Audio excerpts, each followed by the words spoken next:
La troisième traversée de la mer n'était pas la dernière. Un autre va-et-vient entre deux rives est encore suggéré. Ils viennent sur la terre à Génézareth. Ils accostent là, ils sortent de la barque.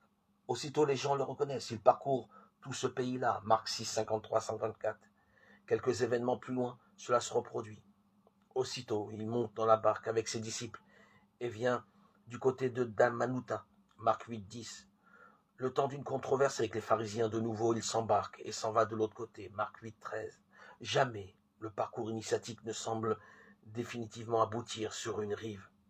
Est-ce parce qu'il ne produit pas un résultat qu'on pourrait évaluer comme acquis?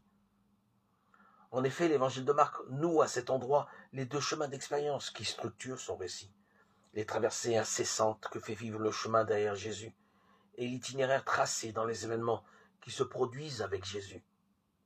L'expérience de perte et d'écroulement que le récit raconte à propos de ceux qui regardent et entendent, et le processus de regestation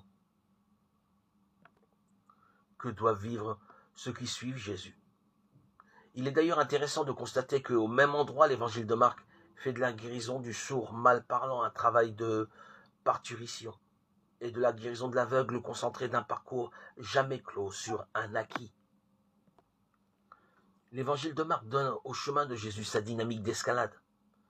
C'est là aussi que devient plus concrète la mise en travail est imposée à quiconque veut entrer en chemin derrière Jésus. Le texte de Marc balaye pour cela notamment trois composantes fondamentales de notre humanité. La difficulté à trouver sa place parmi les autres dans une vie où on se frotte les uns aux autres. La délicate rencontre de l'autre sexe quand on est un homme ou une femme.